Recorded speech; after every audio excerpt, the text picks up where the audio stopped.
Яшчэ 2 гады таму жыхары Драгічына Мікалай і Вольга Манчукі нават не ўяўлялі, што зусім хутка вырашаць стаць бацькамі-выхавальнікамі. Рашэнне ўзяць у сям'ю дзяцей з прытулку прыйшло адначасова з навіной аб будаўніцтве першага ў Драгічыне дзіцячага дома сямейнага тыпу.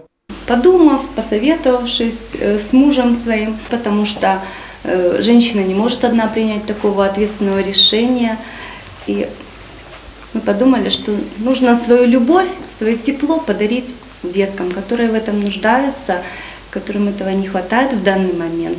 У сямейнай пары Манчукоў на той час ужо рос сын Уладзіслаў. Потым з'явілася 8-гадовая Ульяна, а за ёю брат з сястрой Маша і Лёня. Гісторыя з апошнімі, дарэчы, даволі кранальная. После первого нашего знакомства с детками, на следующий день, раз, когда я пришла уже там, и мы с ними встретились, они подарили мне вот такие вот чудесные работы. И вот до глубины души тронули те вот слова, которые здесь она написала. «Плохого человека Ольгой не назовут». Двухпавярховы катэдж пабудавалі ў межах дзяржаўнай інвестыцыйнай праграмы. Агульны кошт прыгожага будынка ў цэнтры горада каля 340 тысяч рублёў.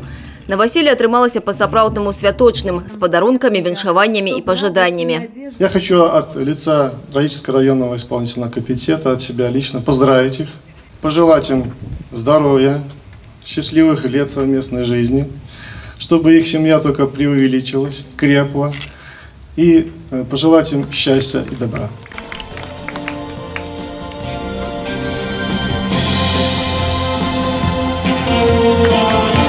Светлы, прасторны, утульны, з неабходным напорам памяшканняў, гэты катэдж стаў домам пакуль толькі для 3 дзетак. У хуткім часе ў дружную сям'ю вольюцца яшчэ 4. Я очень рад, что именно нам доверили вот этих детей. И вот эти очень хорошие, я думаю, что будут еще у нас дети такие же.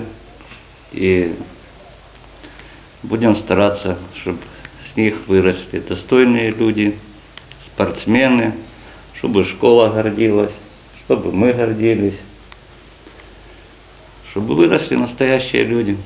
Дзіцячы дом сямейнага тыпу ў Драгічыне – першая падобная установа адукацыі ў раёне. Дагэтуль дзеці, якія па розных прычынах засталіся абдзеленымі бацькоўскім цяплом, выхоўваліся ў Драгічынскім сацыяльна-педагагічным цэнтры або ў прыёмных і апякунскіх сем'ях. На сегодняшний день у нас в районе 48 детей сиротской категории, которые воспитываются в 14 приемных и в 20 опекунских семьях. Строительство детского дома семейного типа – это вот первое в нашем районе. Раньше такой формы работы у нас не было. Ну вот, это наш первый опыт.